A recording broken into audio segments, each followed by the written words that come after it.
Assalamualaikum warahmatullahi taala wabarakatuh. Selamat pagi semua. Waalaikumsalam, madam. Waalaikumsalam, madam. Selamat pagi. Selamat pagi, madam. Okey, kita buka dulu kelas kita dengan surah Al-Fatihah.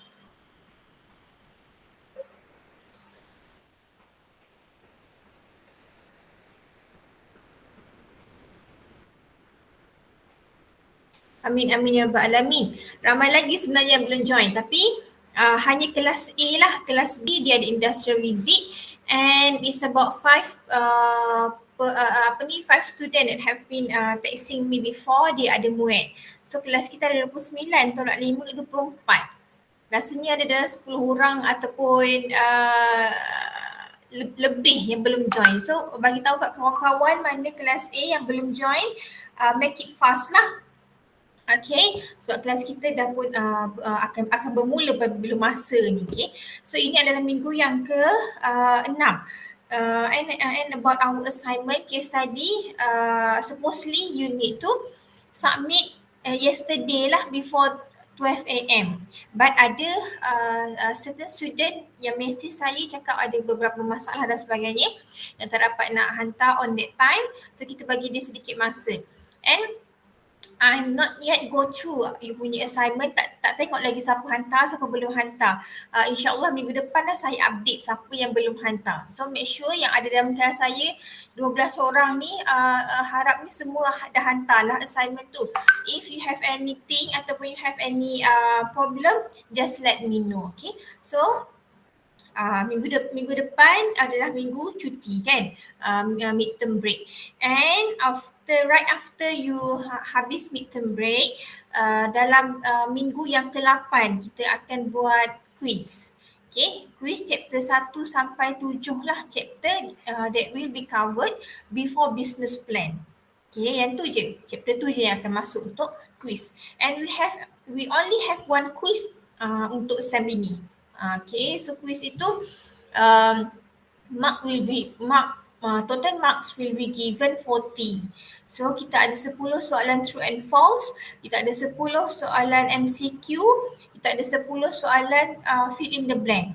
Okay, minggu ke-8 itu saya tak decide lagi hari apa, maybe hari Jumaat petang.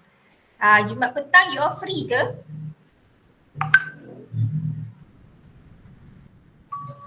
Jumaat petang ada kelas ke? Tak ada, madam. Tak ada, madam. Okey, buat masa ni saya lock dulu Jumaat petang minggu yang ke-8. If any changes happen, I will let you know lah. Okay, so ini adalah topik yang ke-5 iaitu business entities that will be discussed this week. Okay, bukan 5A 5. Sekejap saya tukar dulu. Nanti confuse pula. Okay, chapter yang ke-5 iaitu business entities. Right, saya besarkan dulu saya punya slide.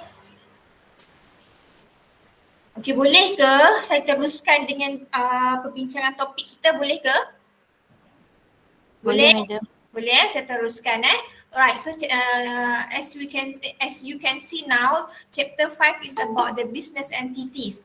Apa yang dimaksudkan dengan business entities ini adalah form of business. When you have decided to create a new venture or a new business, what kind of business you want to register? You nak daftar business you atas bentuk apa? So we have 3 actually. The first one adalah sole proprietorship, and we have another one, partnership, as well as private limited company. So these 3 form of business is a different type of business lah. Okay, we will go through one by one, don't worry. Okay, so form of business entity ni boleh diregister.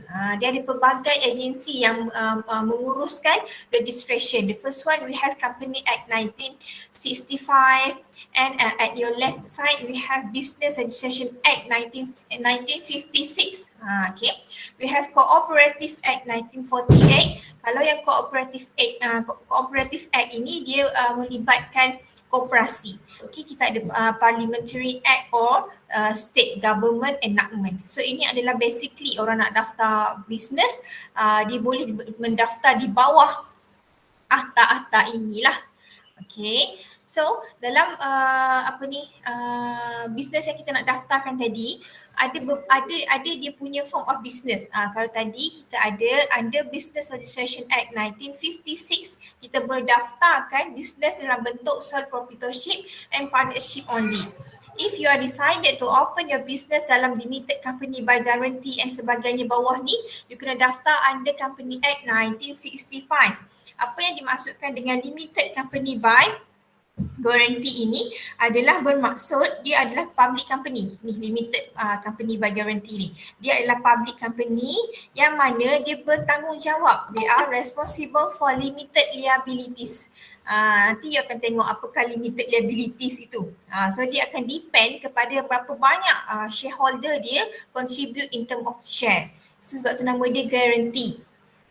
Sebab dia apa ni, how many share yang dia nak masukkan itu dia tertakluk kepada berapa yang dia nak. Okay, so another one adalah limited company by share, yang bermaksud dia boleh dibentuk melalui public ataupun private company. Oh, ini 1, 2, 3 sepatutnya. Allah, banyak sangat mistake. Okay, limited company by share bermaksud dia boleh dibuka sama ada public ataupun private, yang mana if the shareholder ataupun owner are legally responsible to the debt, iaitu dia adalah unlimited liability pula. So nanti bila kita go through kita punya topik ini, actually you can always see ataupun heard about limited liability, unlimited liability. Okay, apa lagi ada kat sini? Public limited company pula adalah satu company yang mempunyai limited liability. Okay, kalau foreign owned company ini adalah company yang dimiliki 100% oleh foreigner lah, tetapi dia mesti mengikut rules yang ditetapkan oleh kerajaan. Okay, kalau yang unlimited company ini pula adalah dia adalah hybrid company, yang mana dia boleh with or without the share capital. Okay, and another one kita ada small and medium enterprise. Ini adalah satu bentuk perniagaan yang didaftarkan di bawah SME, yang mana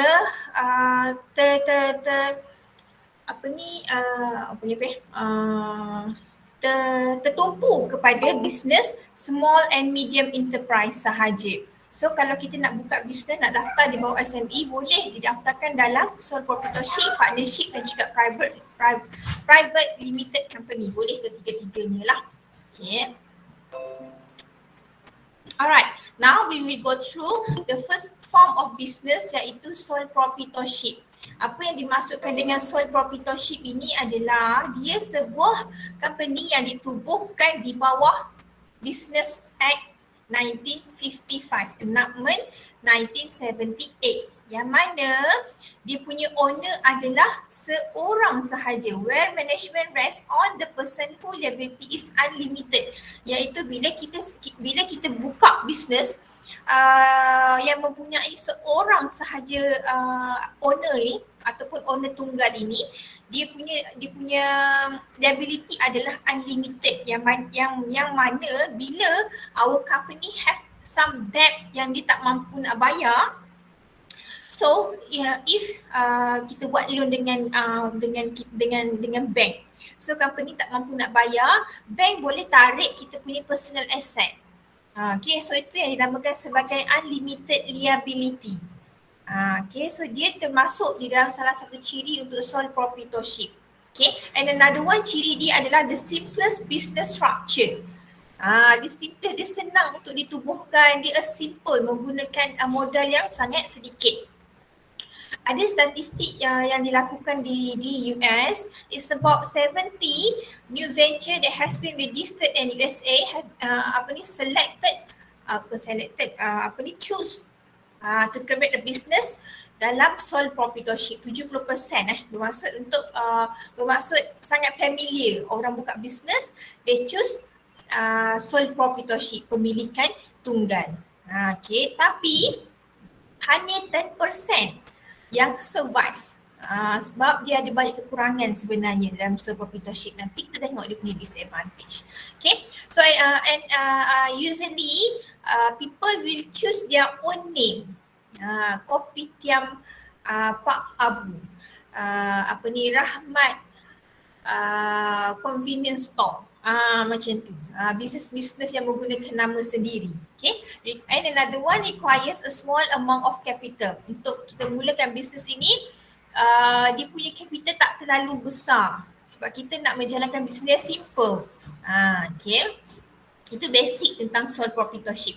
And another one, untuk owner yang menjalankan bisnes dalam sole proprietorship, kita namakan dia sebagai sole proprietor. Alright. Okay, so apa kebaikannya?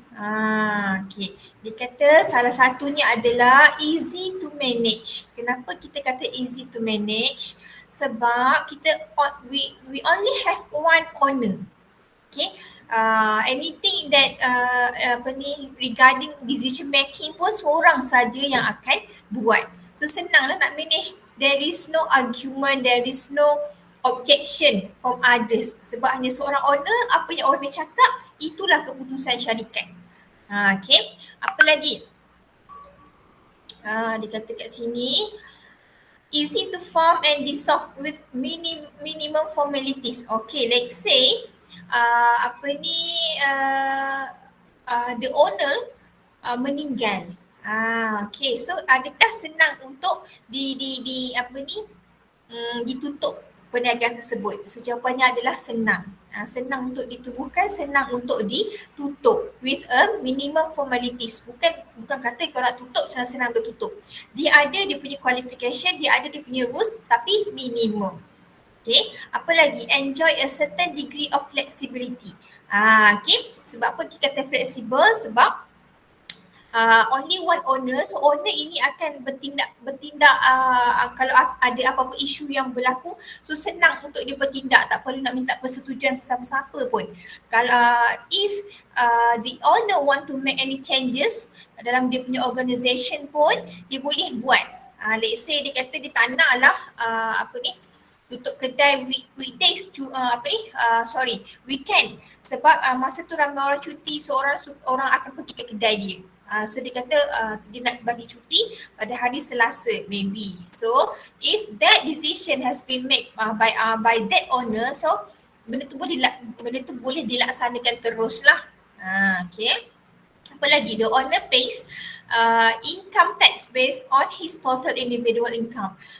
Ni dari segi tax. Okay. Kepada syarikat there is no taxes yang dikenakan kecuali kepada personal, kepada owner tersebut, iaitu personal income tax lah. Every year kena calculate berapa banyak income yang dia jana, so dia kena bayar tax kepada LHDN. Apa lagi? Shares. Nobody shares the reward. Sebab kita buka bisnes dalam sole proprietorship, one owner only. So kalaulah kita dapat reward, kita dapat pujian, kita dapat keuntungan, semua berbalik kepada seorang saja. Dinikmati oleh seorang sahajalah. Right? Kita bergerak. And another one, no subjected much to government rules and regulation. Dia tak ada kena report kepada auditor negara setiap tahun ke tak. Dia cukup sekadar every year dia kena submit kepada LHDN lah dia punya berapa profit yang dijana dan sebagainya. Tetapi untuk validation by a qualified auditor ni dia tak perlukan. Nak datang audit kan, biasanya company yang besar-besar ada audit daripada kerajaan datang dan nak audit dia orang punya quality, nak audit dia punya financial. Tapi untuk sole proprietorship tak ada lah, hanya tertakluk kepada LHDN sahaja. So inilah beberapa advantages kalau you buka bisnes dalam sole proprietor. How about the disadvantages? Ada kelemahan dia. Ni saya buka semua dululah satu-satu dia keluar. Okay, apa pula kelemahan dia? Ada first one, dia kata apa? The future development. Ni belah kiri ni. The future development of the business is limited. Kenapa dia kata untuk perkembangan syarikat dalam sole proprietorship ini dia limited? Sebab dia depends kepada capability of the owner. Kalau owner tu memang dia multitasking, have a lot of knowledge, lots of skill, mungkinlah dia boleh perkembangan dia cepat. Kalau owner ni dia expert dalam marketing saja, operation dia tak pernah bagus, admin dia tak pernah bagus, so dia slow sikit lah. And the most important thing is depend also condition of his health. Kalau dia sihat, boleh menjalankan business, it's okay. What happen kalau dia tak berapa sihat, terlibat kemalangan ke apa ke, so dia punya business itu akan tidak berjalan dengan lancar. Okay, and another one yang bawah ni you tengok, the owner is solely responsible for carrying out all the tasks. Okay, semua duduk di bahu owner tu. A lot of time and effort needs to be spent in managing the business. Because why? Kena selalu ingat sole proprietorship adalah business pemilikan tunggal yang hanya ada seorang saja owner. So owner ini bertanggungjawab untuk decision making, untuk plan the strategy, untuk mencapai objektif dan sebagainya. So dia kena sacrifice in term of the time, money, energy dan sebagainya. Okay. Apa lagi kat bawah ni, the lifespan of the business depend upon the age of the owner and how efficiently he manage the business. Macam yang sama maksud dengan future development ni kan, dia kata kalau business tersebut kalau owner tu memang effectively hardworking person dan sebagainya, mungkin dia boleh manage business itu dengan jayanya. And another one, kalau berlaku kematian, we cannot simplify take over the business. Tak boleh. Kalau contoh atuk yang buat business tersebut, bila atuk dah meninggal, cucu ambil. Dia tak boleh macam tu. Dia kena terminate dulu, nama owner yang lama kena re-registered. Barulah boleh operate business itu menggunakan nama yang barulah, tak boleh menggunakan nama owner yang telah meninggal dunia. Okay. Another one adalah limited source of capital. Kenapa kita kata limited? Sebab bila kita buat business kecil-kecil ni, dia punya pulangan modal pun tak berapa banyak. So bila you pergi minta dekat bank dan sebagainya, it's quite hard for bank untuk luluskan pinjaman. Unless kalau you dah buat business lama, dah 10 tahun and you have a good track record, yang tu lain sikit lah.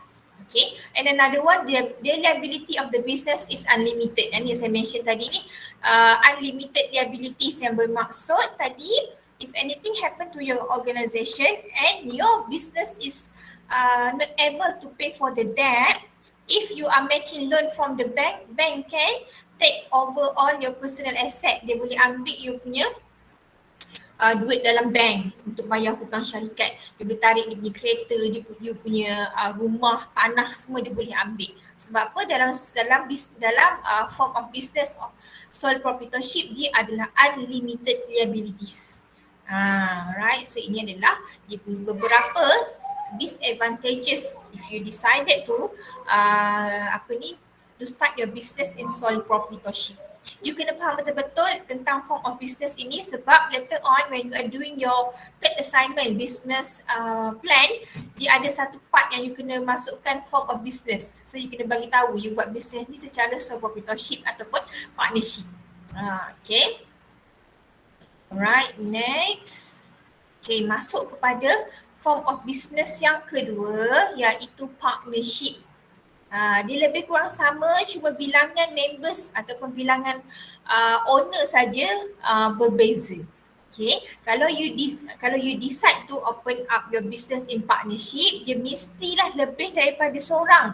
Kalau seorang, nama dia sole proprietorship. Kalau dua, dah masuk dua, maksudnya you dah buka business dalam partnership. Okay, 2 sehingga 20. Ramailah you boleh join you punya partnership business. But special for those who are open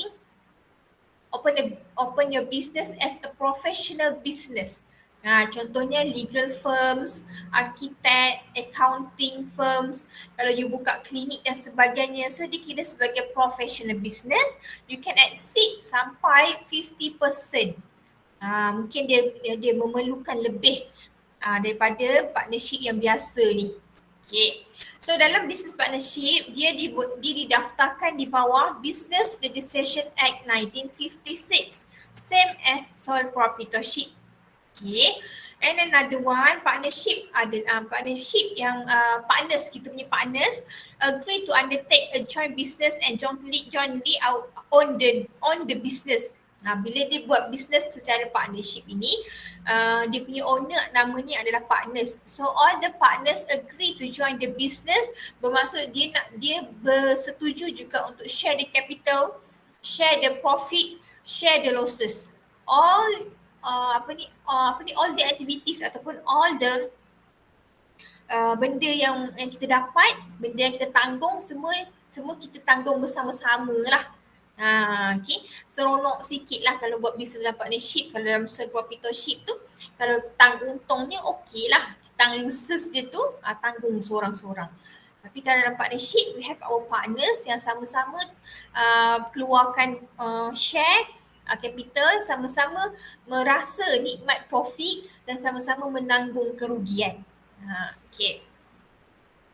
So apakah kebaikan kalau buat bisnes dalam partnership? The first one, easy to set up with few formalities.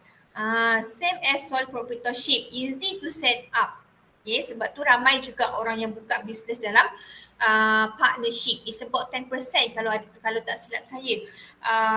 Statistik from the US. Okay. Easy to set up with a few formalities. Easy to secure financial assistance from the financial institution. Kenapa dia kata senang untuk mendapatkan financial assistance ni? Sebab berbeza dengan sole proprietorship tadi, kita hanya ada seseorang saja yang keluarkan modal. So berbeza dengan partnership, kita ada beberapa orang, kita punya partners. So partners ini tertakluk kepada how many percent contribution in term of the capital. So kita dah ada kita punya own capital dengan jumlah yang lebih banyak. Okay, so we have expertise yang lebih tinggi. Sebab itulah senang untuk financial institution yang lain memberikan kepercayaan untuk dia melabur dalam syarikat kita lah. Contoh SME tadi, agriculture punya bank, kita ada MARA, kita ada PKNS, kita ada PKS dan sebagainya. So itu adalah others punya financial institution lah. Okay, another one, a lot of ideas, talents and skill. Okay, bila kita form a business in partnership, we have our members that we call as a partners, and in terms of the talent, idea, skill pun we have a different. Orang ni pandai marketing, si B pandai operation, yang C pandai admin, yang D pandai financing. So kita ada different talent. So in order to operate our business itu, dia lebih teratur lah. Okay. Dari segi pengumpulan idea pun boleh di-generate dengan jumlah yang banyak. Orang ni ada opinion berbeza kan, so kita buat discussion, kita buat sharing session, apa penambahbaikan, orang ni keluarkan idea, orang ni keluarkan suggestion dan sebagainya. So kita jot down lah, so nanti kita at the end menggunakan kata sepakat apa solution yang terbaik. Okay.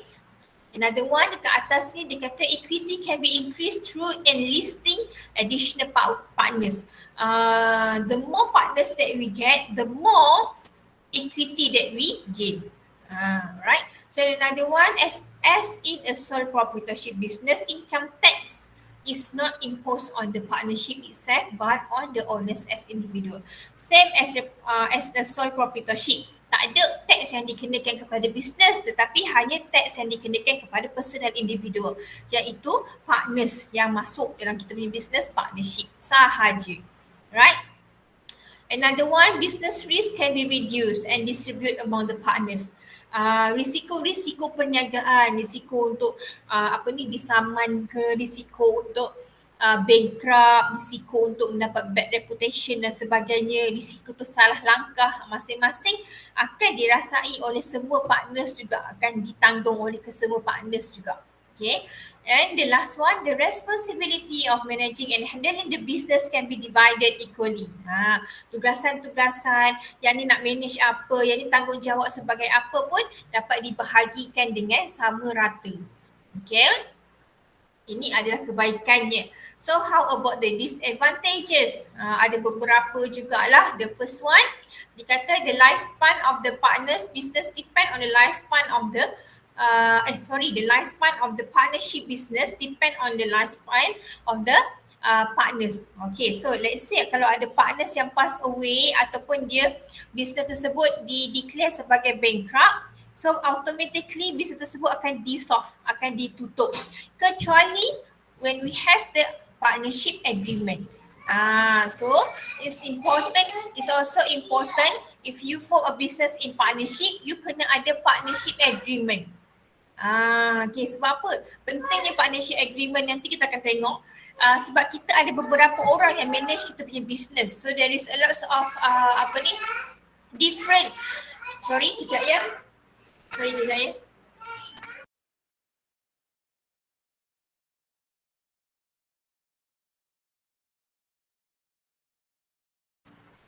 akan ada pelbagai opinion, akan ada pelbagai isu. So kita nak avoid benda tu, kita sediakan agreement.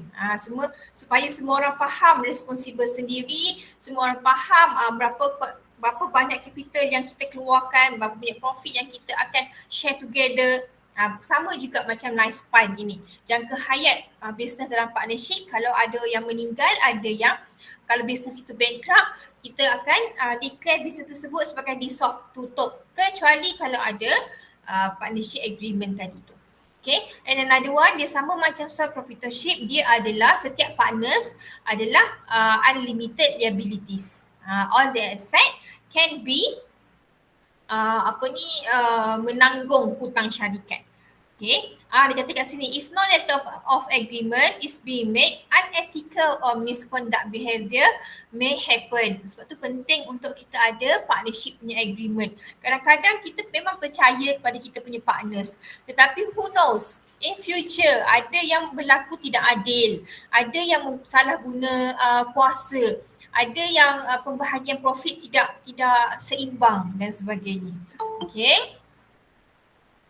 And last but not least, risk of personal clashes among partners. Okay, bila kita ada beberapa partners ini, ialah dari segi argument itu dia lagi meningkat. Yang ni cakap lain, yang ni tak puas hati dan sebagainya. So when you have business in partnership, it's very important for you to get kata sepakat lah. Okay. Okay, next. Okay, partnership agreement. Dalam Akta Business Registration 1956, tak semestinya you kena ada partnership agreement. Dia tak meletakkan qualification untuk buka business kena ada partnership agreement. Tetapi kalau you ada kontrak ataupun partnership agreement ini, dia boleh mengatasi, dia boleh prevent misunderstanding. Okay. Hitam putih lah, cakap-cakap saja tak boleh. So dia kena ada hitam putih, ada tanda tangan dan sebagainya.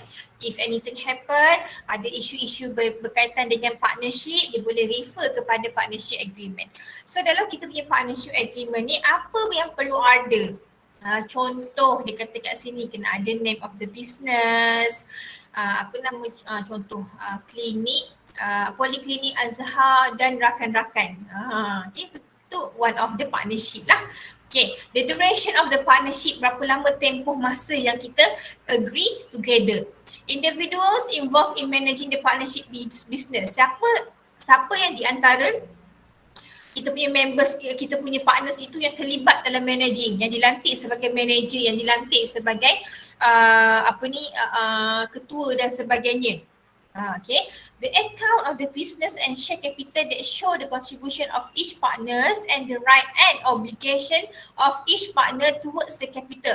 So kena tunjukkan juga berapa banyak contribution yang you perlu keluarkan capital in terms of the capital, dan juga obligation, the rules yang berkenaan dengan capital. Sebab pentingnya benda ni bila masing-masing keluarkan capital. So nanti jangan ada yang terlebih, jangan ada yang terkurang. Nanti akan create some unbalanced issue lah. Macam-macam nanti orang akan cakap kan. We never know, benda kita kena prevent. Okay. The properties are considered as asset of the business. Kalau ada pembelian apa-apa, dia akan dia orang dah agree pembelian yang kepada penggunaan syarikat akan kekal sebagai business asset. Ni contoh agreementnya. Mungkin ada nak tambah-tambah lagi ke nak kurangkan pun boleh. Ni contoh partnership agreement. And what happen for those business in partnership who are not applied partnership agreement? Dia tak ada buat pun. Sebab dia memang dalam Business Registration Act 1956, dia tak required, it's not a compulsory requirement. So dia pun tak buat. So dalam business dia pun memang tak ada partnership agreement. What happen if some issues arise in terms of the partnership ni? Tiba-tiba adalah pula orang bergaduh antara partners ni, tak puas hati itu dan ini. Okay, so kalau perkara tersebut berlaku, dia boleh refer kepada Partnership Act 1961, Section 26 and 27. Walaupun dia tak ada partnership agreement ke atas ni, tetapi dia boleh merujuk kepada Partnership Act 1961. Nampaknya di sini, even though you are not prepared precaution for your company, but if anything happen, ada some act yang akan melindungi partners.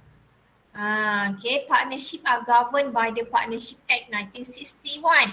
Dalam akta ini ada beberapa benda yang mereka telah pun gariskan.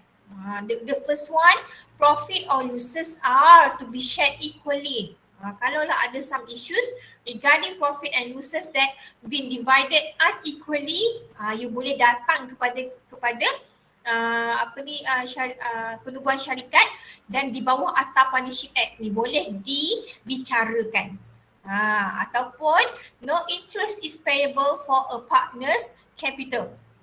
Dah bayar capital, dah contribute for the capital, takkan ada isu interest. Kalau ada orang yang terbayar, ada isu yang mana partners yang bayar lebih because of ada 5% interest ke, dia boleh pergi kepada akta inilah. Each partner is entitled to actively participate in the management. So setiap partners yang involved dalam partnership kenalah actively participate lah, kena ambil bahagian dalam bisnes tersebut, tak boleh jadi sleeping partners. Okay, partners have the right to be paid based on their contribution to the business. If one of the partners become a manager, marketing manager, or become pengarah ke apa ke, so dia boleh dibayar gaji. Sebab dia bukan saja sebagai owner, tapi dia bekerja untuk syarikat tersebut. So dia boleh entitled salaries lah. Okay. Apa lagi? Daily normal thing in business can be decided by the majority of the partners, but any changes that regularly occur need to be made with consensus from all partners. Okay, dia kata kat sini, kalaulah keputusan tersebut, any changes that you want make in your business yang kecil-kecil. Contoh, ada pekerja salesman nak minta cuti sehari, so tak perlulah minta persetujuan semua partners. Yang tu adalah benda yang daily ataupun benda yang simple activity, yang simple, benda yang simple yang berlaku dalam bisnes. Dan tu tak perlulah minta persetujuan. Let's say kalau nak tambah partners, nak kurangkan partners, nak buat perjanjian dengan company lain ke apa, yang tu kena dapatkan persetujuan dari all partners. Tak boleh seorang je kata, bolehlah kita invite Mr. Tan jadi kita punya partners. Tak boleh. Dia kena mendapat persetujuan daripada kesemua partners untuk invite a new partners. Okay. Apa lagi yang terkandung dalam Partnership Act? A partners may withdraw after getting the consent of the others partners. Kalau tadi saya mention, kalau nak invite others partners join, kena dapat persetujuan. Nak withdraw, nak apa ni, nak apa ni pun, bukanlah nak fire, apa ni, nak keluarkan, nak gugurkan seorang partners pun mestilah mendapat persetujuan daripada semua pihak. Okay. The introduction of a business partner must have the unanimous consent of all existing partners. Ni benda yang samalah, nak introduce, nak withdraw partners kena dapat persetujuan. All partners account this one is quite interesting because they said that all the business account book need to be kept at the main business premise. Okay, dia punya buku kira-kira tu tak boleh keluar daripada premis, kena duduk dalam premis. Kalau you nak buat rujukan ataupun you nak buat kira-kira dan sebagainya, must be done inside the premise. All the partners are not allowed to bring back the account book pergi kat rumah dia, tak boleh. So this is a very good rules yang mana dia nak avoid orang yang boleh tukar, edit kita punya account book secara rahsia. Okay. Apa lagi dia kata? Tak boleh keep a copy of the book pun tak boleh, buat salinan dan sebagainya. Kena gunakan satu buku account yang rasmi dan hanya boleh dilakukan perubahan di dalam business premise sahaja. Okay, so ini adalah yang berkaitan dengan Partnership Act 1961. Okay, so sekarang ni kita nak tengok cara untuk daftar sole proprietorship dan juga partnership business. So you kena pergi dulu kepada SSM ataupun CCM, Companies Commission of Malaysia, pergi kat situ buat registration. So bila you dah isi form, you dah submit supporting dokumen dan sebagainya, kita kena tunggu selama 7 hari untuk mereka jalankan registration activities, untuk mereka jalankan pemeriksaan dari segi menggunakan nama yang sama ataupun produk ini illegal ataupun tidak. 7 hari. Okay. Kalau you nak tengok further registration berkenaan dengan syarikat, boleh pergi kepada kita punya laman web. Okay. And now we want to take a look about why some of the registration are being rejected. Kenapa dia reject? Okay, the first one, it might come if the applicant does not use capital letter. Apa saja borang, sorry saya minum sekejap. Apa saja borang kita isi, kita kena follow. Kalau dia kata use capital letter, means capital letter lah. Let's say dia kata hanya menggunakan black ball pen. Itu pun kena guna yang hitam saja. Tak boleh lari pada tu. Sekejap ya.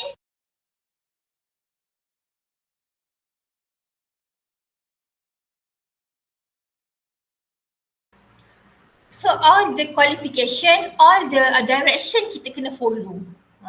Mungkin kita tak perasan, lepas tu kita tanya kenapa reject. You tak guna capital letter walaupun kita nampak bentuk ada simple. Okay.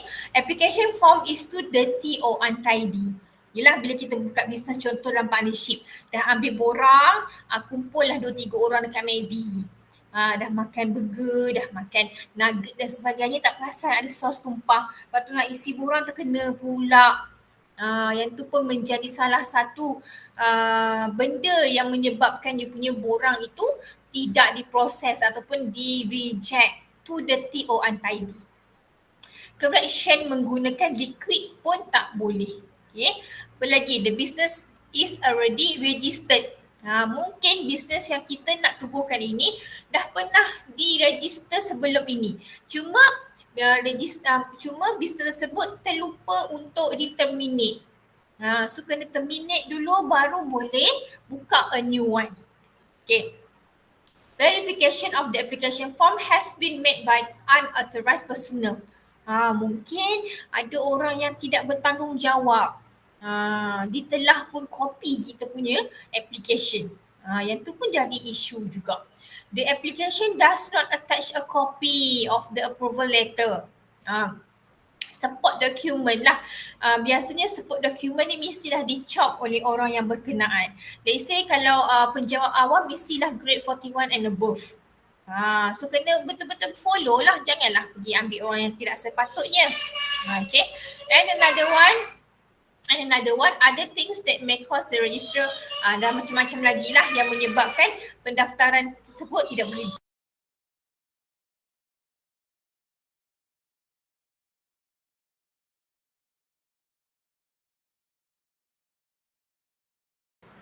Right, so ini adalah beberapa perkara yang menyebabkan kita punya registration ditolak. You may think that is a simple thing, tapi inilah dia punya perkara. Okay, next is about the last one. Okay, the last form of business itu private limited company. Private limited company is different, totally different from partnership as well as sole proprietorship. Kenapa? The first one adalah dia didaftarkan di bawah Company Act 1965. Kalau tadi didaftarkan di bawah tak ingat dah saya, tapi berlainan lah. Okay, and yang the most important thing adalah the legal entity is identical, separate from the identity of the business member. Meaning to say that when you form a business in private limited company, bermaksud your business can be independent.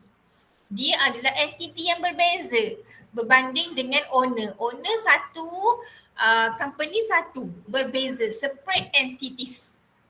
Kalau sole proprietorship, partnership, dia sama, dia combine together, sehidup semati. Kalau yang ni dia berbeza. Okay, apa lagi? Okay, so in terms of the right and responsibility, the company has a specific right and responsible. Okay, tadi saya kata company ini adalah separate entities. Bermaksud dia ada dia punya hak. Dia ada dia punya tanggungjawab tersendiri. So dia menggunakan nama dia, kalaulah dia disaman, orang saman company, orang tak saman owner. Kita punya company pun able to sue others company ataupun others person menggunakan nama dia. Kalau kita beli aset atas nama company, bermaksud hak company, kereta company, rumah company, tanah company, beli apa lagi, beli komputer company. So itu adalah hak milik company, bukan hak milik owner. Okay, in terms of the lifespan, bila ada berlaku pengurangan shareholder. Okay, lupa nak bagi tahu. Owner untuk private limited company, nama dia adalah shareholder. Okay, so bila anything happen to the shareholder, business ini tetap boleh dijalankan. Ataupun ada business, ada shareholder yang meninggal, business tetap operate, takkan tutup. Ataupun ada shareholder yang tak berminat, dia tarik diri, business masih lagi berjalan. Sebab apa? The special thing is separate entities tadi itulah. Okay. In terms of the liabilities pula, dia adalah limited liabilities. Personal asset of our shareholder takkan dikacau. So pandai-pandailah syarikat ni. Tapi syarikat ni ditadbir oleh seseorang lah, bukan dia sendiri-sendiri. Mana dia bukan benda hidup kan. So orang yang akan mentadbir kita punya business ini, namanya adalah board of director. So board of director lah kena fikir mana nak jana pendapatan pada syarikat ni untuk bayar hutang, let's say. Dia takkan kacau lah personal asset daripada shareholder. Okay, membership ada bila ditubuhkan bisnes dalam PLC ini, membership dia mestilah at least 2 Malaysian nationality. Kalau hak lain tu nak ambil daripada foreigner dibenarkan, tapi at least 2. Mesti 2 orang mesti ada Malaysian nationality. Yang mana daripada 2 orang ni, seorang might be as a founder, seorang might be as a orang yang manage the business. Okay, macam saya mention tadi, someone ataupun a group of people that we manage the business in PLC, we call as a board of director, BOD. Okay, so shareholder ni dia contribution dia dari segi capital je lah. So nanti dia akan dapat profit. Okay, yang managing adalah board of director. Right. So terms and condition of private limited. So dia punya regulation, dia ada benda yang perlu dipatuhi. Okay, number one, the number of members does not exceed 50 people. Tak boleh melebihi members dia punya, dia punya shareholder tak boleh melebihi pada 50 orang. Lepas tu, if it has specific authority to transfer the ownership. Let's say shareholder A nak jual dia punya share 5% kepada B. So dia tak boleh sewenang-wenang nak tukar dia punya ownership. Dia mestilah mendapat persetujuan daripada board of director. Okay, in terms of the nak sell ataupun nak offer dia punya share pun tak boleh. Okay, dan juga tidak dibenarkan untuk menerima mana-mana duit daripada public. Okay, so ni adalah benda yang kena pegang lah. And if you jumpa nama company yang ada sendian berhad dekat belakang tu, bermaksud dia adalah company yang diregister di bawah private limited company. Nama sendian berhad kat belakang dia. So you kena make sure you faham benda ni, sebab nanti bila you buat business plan, ramai yang dikata form of business dia adalah partnership, tetapi tiba-tiba nama company dia Wangi Semerbak Sendian Berhad contoh. So dia dah berlainan dekat situ. Okay, nanti. So kat situ dah berlainan. Bila you buat partnership, takkan ada nama Sendian Berhad dekat belakang. Kena beware jangan tersalah pula nanti. Okay, so when we decided to open our business in private limited company, this is the requirement. Meaning to say that penubuhan syarikat dalam private limited company ini is not easy. Macam sole proprietorship, macam partnership tadi, easy formation and easy to dissolve. Tetapi untuk private limited company ini banyak sangat requirement yang diperlukan. So expenses untuk buka bisnes dalam Sendian Berhad ini juga adalah tinggi, sebab kita kena adakan memorandum of association between our shareholder. Kita kena adakan article of association. Kita kena sediakan the share capital of a company. Berapa banyak kena bagi tahu, macam kena ada dia punya agreement jugalah. Okay, members of shareholders siapa, board of directors siapa, lantik siap-siap. Kena ada company secretary. Sebab apa kena ada company secretary? Sebab secretary inilah yang akan menguruskan registration of company. Dalam PLC nak register dia tak boleh pergi kepada SSM terus nak register, tak boleh. Dia hendaklah diwakili oleh company secretary. Okay, kena tahu siapa, kena ada auditors. Okay, kena ada registered office. Kalau buat online tak boleh lah. So dia kena ada satu syarikat yang telah pun daftarkan, physical store lah. Okay, kena ada company seal, kena ada authorization letter. So bila you tengok kat sini, dia punya syarat-syarat ini sangat complicated. Okay, alright, seterusnya adalah kelebihan when we register our business in private limited ini. Okay, number one, fund are easy to acquire through the exchange of the ownership or loan from the financial institution. So, they can provide dua sumber untuk dapatkan capital. The first one adalah contribution daripada shareholder and another one daripada pinjaman daripada financial institution lah. Okay, so dari meaning to say that fundraising dia adalah sangat senang untuk didapati. Okay, the lifespan of the business is not depend upon the age and designation of its member.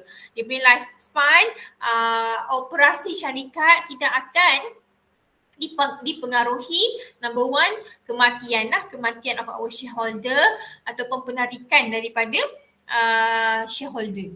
Okay, it has greater potential for expansion. Kenapa?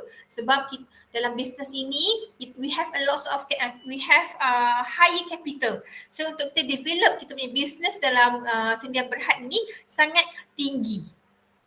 Kita ada board of director yang manage our business yang kita dah choose before. Okay, yang sangat-sangat ada skill dan expertise masing-masing. Okay, lagi dengan kat sini kita pergi pada bawah ni sikit. Shareholder are not burdened with the management of the business. Shareholder dia punya responsible adalah contribution of capital only. Managing adalah board of director. Okay, legally the company is one business entity by itself. Dia adalah separate entity. Tadi itulah business ini boleh berdiri dengan kaki sendiri. Okay, the liability of the company members are limited. So the shareholder, dia punya shareholder memegang status sebagai limited liabilities. Shareholders' personal asset are not affected at all. Okay, so board of director kena fikirlah strategi untuk bangunkan syarikat, strategi untuk bayar hutang dan sebagainya. Alright, and the last one adalah all shareholder are legally protected by the law. Macam partnership tu juga.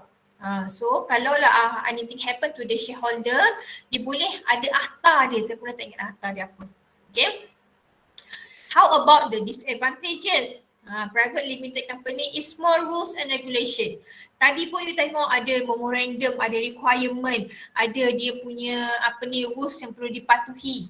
And another one, dia kena follow all the terms by the CCM. Okay, the company share cannot be transacted through the share market. Tak boleh sewenang-wenang ni buat iklan. Siapa nak contribute dalam kita punya business, tak boleh juga. So sebab dia akan mendedahkan identiti ataupun mendedahkan financial status. Kejap lagi. Kami ada kelas kejap lagi. Kejap lagi kita kartun dulu. Okay, another one adalah the financial affair of the company must be made transparent to the general. Okay, sebab apa? Sebab bila kita nak lantik kita punya board of director, kita nak ada kita punya shareholder yang baru, so kita punya financial ni senang untuk didedahkan lah. Must be transparent. Okay, the qualified auditors must audit the company yearly financial statement. So kita kena lantik juga kita punya qualified auditors untuk check in terms of the financial quality yang mana akan dibuat biasanya setahun sekali lah. Okay, the cost of setting up a business is higher. Nak kena ada registered punya office, nak kena lantik secretary dan sebagainya. So nak untuk buka bisnes dalam PLC ni memang akan mengambil kos yang sangat tinggi lah. And another one, tax yang dikenakan juga adalah double taxation, yang mana kita punya company kena bayar tax sendiri. Corporate tax nama dia. Kepada shareholder dia adalah personal income tax juga. Okay. Alright, so ini ada prosedur untuk register kita punya business dalam PLC. Macam saya mention tadi, dia kena melalui company secretary. So company secretary inilah yang akan berurusan dengan CCM ataupun SSM, forward all the details, forward all the document. Okay, so ini dia punya link kalau you nak tengok further information lah yang ada dalam kita punya SSM. Okay, ini adalah summary of what we have been talking ataupun what we have been discuss pada hari ini. Okay, ini dia punya karakteristik. So basically today we have discussed about the form of business yang ada dalam Malaysia ni. Kita ada sole proprietorship, kita ada partnership, kita ada private limited company. And actually we have another one iaitu kooperasi. Okay, kejap ya, sebentar.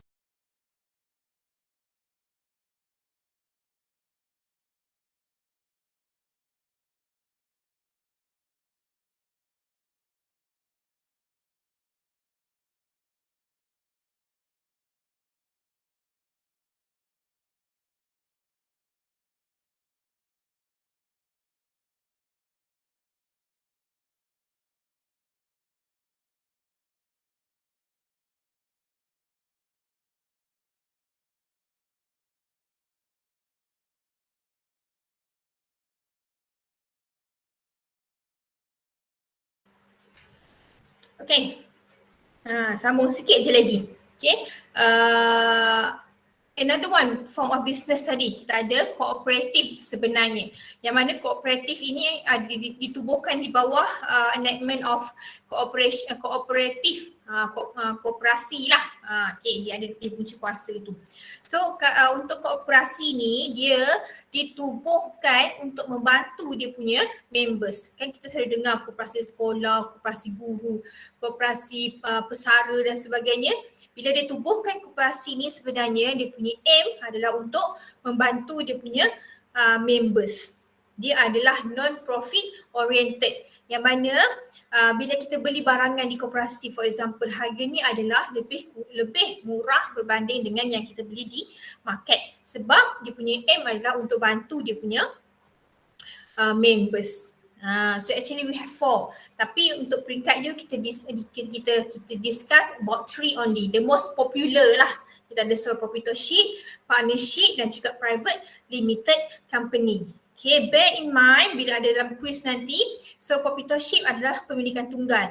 Partnership adalah kita ada beberapa partners. Private limited company adalah yang berbentuk different entities. Yang ada board of director yang manage kita punya business.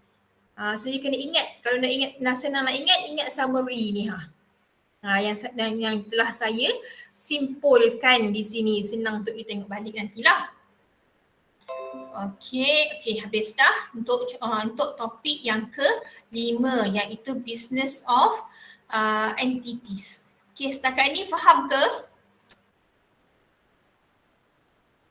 Faham? Faham, madam. Faham, madam. Boleh, madam. Ya. Nanti kalau tanya dalam exam boleh jawab ke? InsyaAllah. InsyaAllah.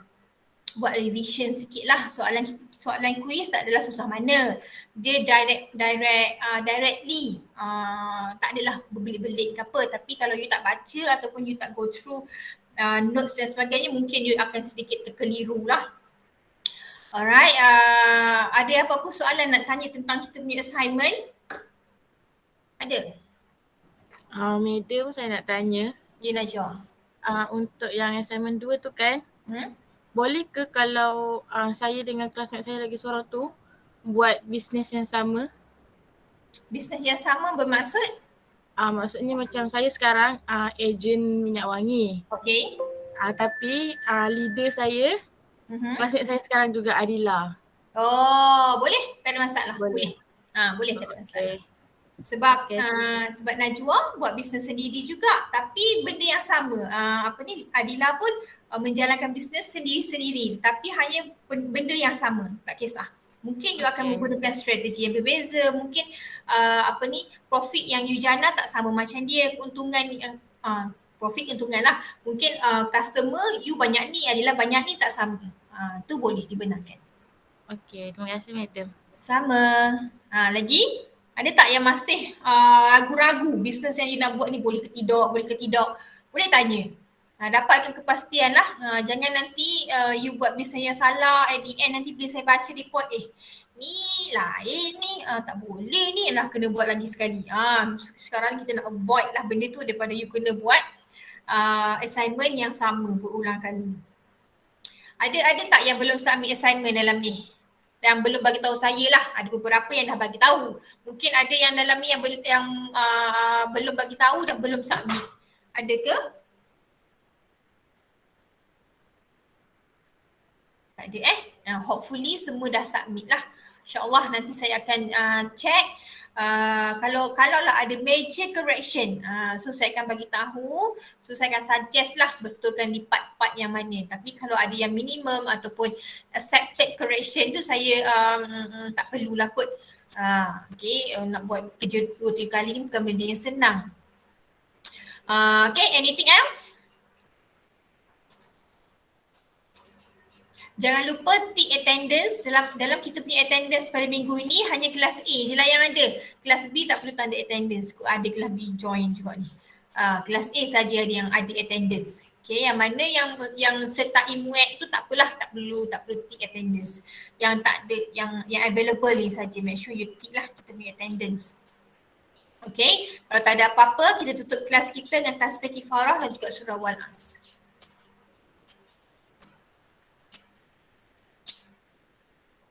Amin amin ya rabbal alamin. So minggu depan kita cuti, betul?